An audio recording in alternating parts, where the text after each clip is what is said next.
What's up?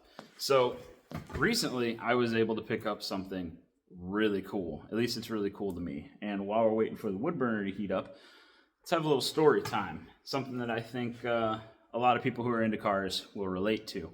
So I've had a lot of cars and trucks in my life. Go through quite a few every year, buying and selling. There's always ones that you either really regret getting rid of or you wonder where they are now. And one of those for me, oddly enough, is a 2017 Chevy Express extended van that I had. It's not a very exciting vehicle, but it's what it meant to me and my family that makes it special and makes me regret getting rid of it. It was a van, I always wanted a van, a big van. Like, it was big. And I wanted to travel in it. And so when I bought my 2017, I built it up, lifted, and all outfitted for using it as a truck, normally, but then was a really good cross-country travel vehicle. Really easy to live in. You take it to campgrounds. If you need to just pull off the side of the road somewhere and stay, it was perfect. The beginning of COVID, I sold it. Nobody knew what was going to happen, and I let it go so that I didn't have to pay for it anymore, basically. And ever since then, I've been on the hunt for another one. But after owning that van, I knew what I want. I had a very, very tight list of things that I said on the next one, this is what I'm going to get. Which brings us to this. This is what I call a bucket list vehicle. Let's take a look. So this is a 2016 GMC Savana. It's the same thing as a Chevy Express, but this one is special because it is a Quigley converted four-wheel drive. So we took my old van, it went up Pikes Peak and through the salt flats of Bonneville, all through Utah. It's been through Zion National Park, all over Arizona, Utah, everywhere out west. That's where I love to travel.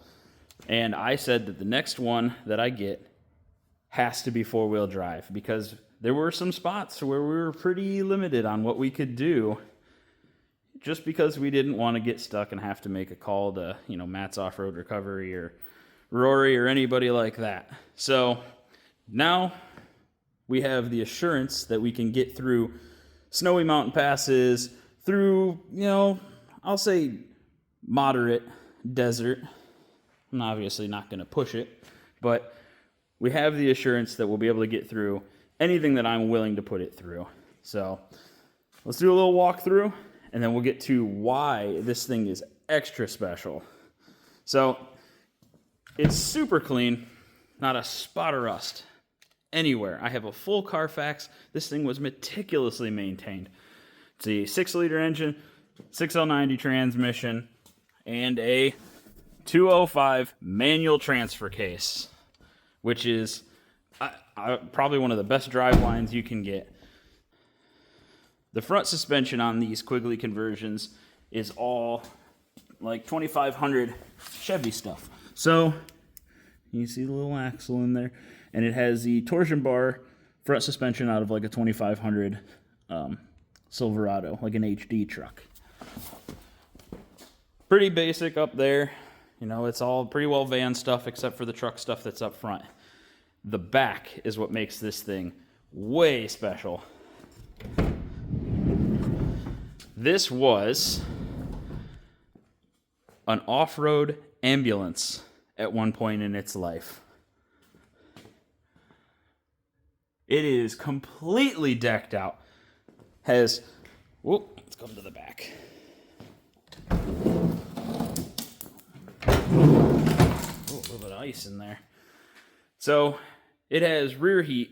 The entire back is insulated. It's got this L-track in the floor. Some of this stuff is going to not be here in the future. This is just how I bought it. The partition wall, I think, is coming out. That slider seat compartment thing is super cool, but I think it needs to go. But I'll probably keep these sides, these storage racks, maybe get rid of the netting, but All this stuff is great because when we travel, we never have anywhere to put stuff, and we end up putting it in totes under the bed. So now we have somewhere to put all of our accoutrements for traveling, which is awesome. So this thing also has a gigantic power inverter in it behind the seat. Back there. Obviously to power all the stuff that an ambulance would need. And if we come around the other side, it has a shore power hookup. So when you're stopped, you can just plug it in and keep the auxiliary battery that's in the back charged. And I'm pretty sure it's wired into the actual truck battery. So I have one problem with this particular vehicle. Usually when I buy something, I immediately get to work building it to fit my needs. But this one, it's done. I don't need to do anything. I look at it in the driveway and I'm like, man, that thing is sweet. And somebody else already built it. Like, it's already lifted. It's already got big tires. The back is already done. Like, it needs such minor things to perfectly suit what I'm looking for in a vehicle.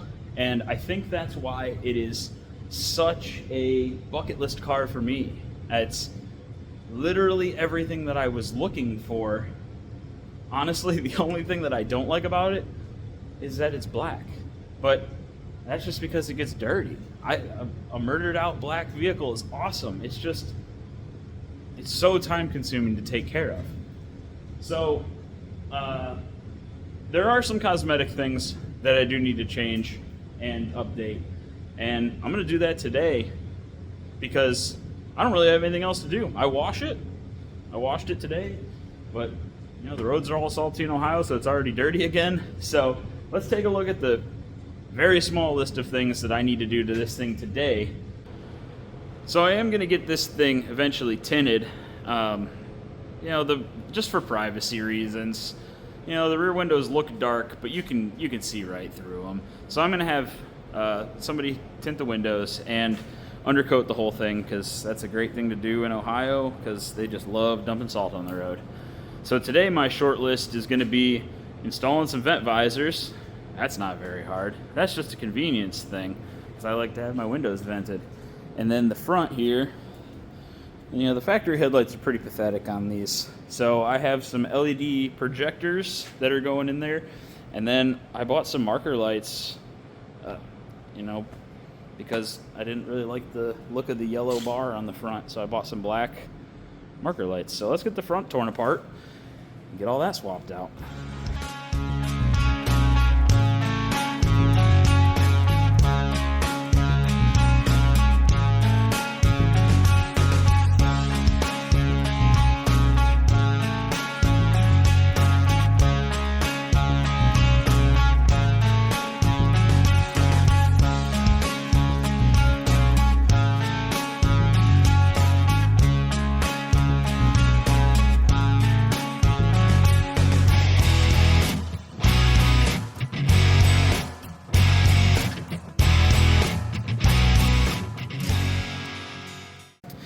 Well, that was all going too well. This one was a little hard to get apart, and it looks like the green death got to these wires. A little corrosion caused those two to break. So I'm going to get these soldered back into this connector, get the front end put back together. There we go. Nice, easy fix. I'm also going to bring something up on the discussion of LED headlights. Most people will just buy the H11 or the 9004, 9005, whatever LED bulb, the off-road only bulb, and put it in a halogen housing.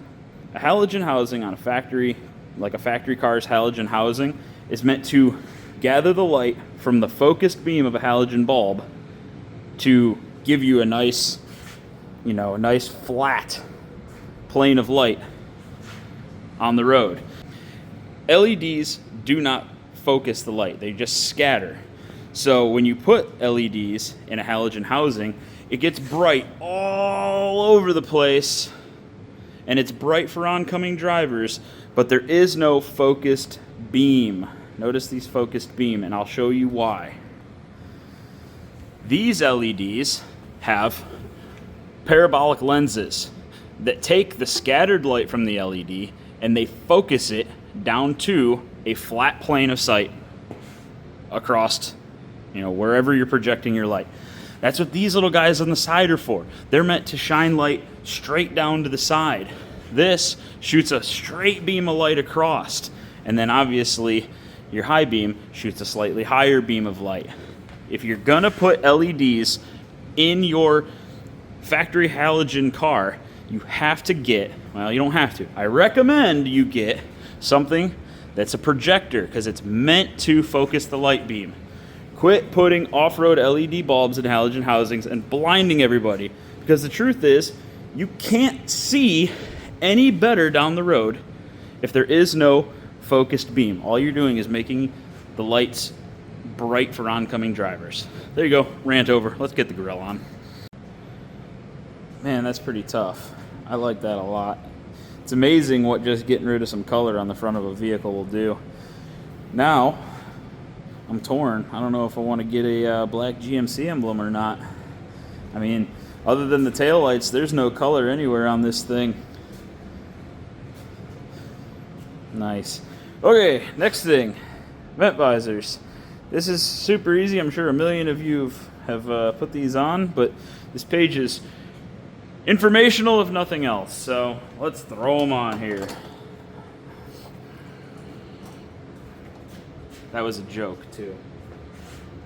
Strictly for entertainment.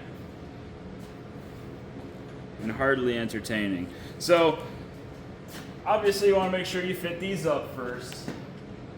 And they're pretty self-explanatory. Fit them, clean, and you want to make sure that it's a little bit warm. That's why I did these last, because I've been letting this thing sit underneath the heater for the last hour or so. So we're going to take our super soft little alcohol pad, and then we're going to scratch all the paint with this, I'm sure, mildly abrasive little napkin. Yep, looks good. It does help that I just washed it too. So I got all the heavy salt deposits and stuff off of it. Boom. Looks good.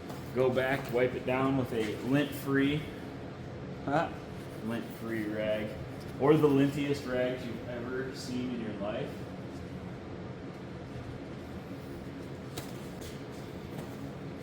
Make sure you have plenty of light.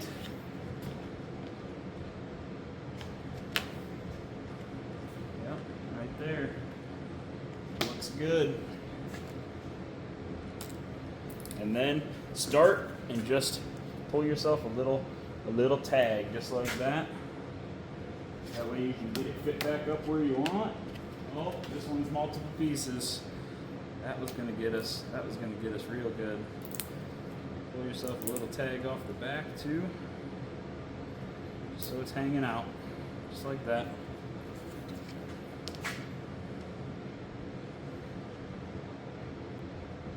Yep, I like it right there, and I like it right there. And then just start pulling your tape back over itself, or your protector, your two-sided tape.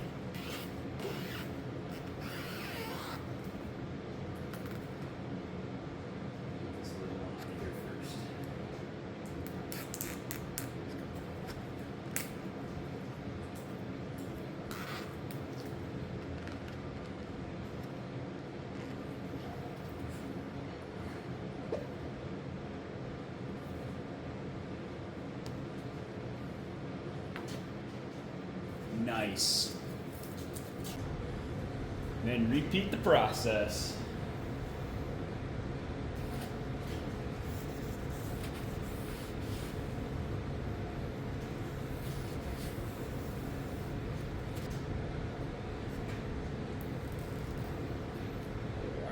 All right. And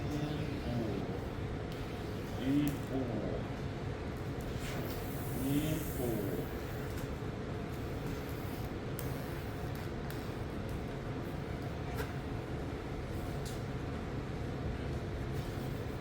Push her down real tight. Just like that. That's it. I kind of wish there was more to do, but this thing checked off so many boxes when I bought it that that's all I literally needed to do to it. So this will probably be the only video on this van until we go and take it on some adventures. Maybe we'll film some of that. I don't know. I know it's not everybody's cup of tea. It's kind of, you know, just a black creeper van. But I've always had a very niche taste in vehicles. I love vans, I love wagons, I love four-doors, long beds. I tend to really enjoy the vehicles that other people don't, and I love building them. So, you know, this is exactly what I was looking for, and I'm so thrilled to have found what I consider to be a unicorn vehicle on my list of cars that I want to own. So this thing's going to be with me for a long time. I absolutely will not get rid of this, probably forever, because it's perfect. It's everything that I've ever wanted. So probably be getting the 65 back in the shop now that this thing is done, and I finished up a couple other little things I needed to do.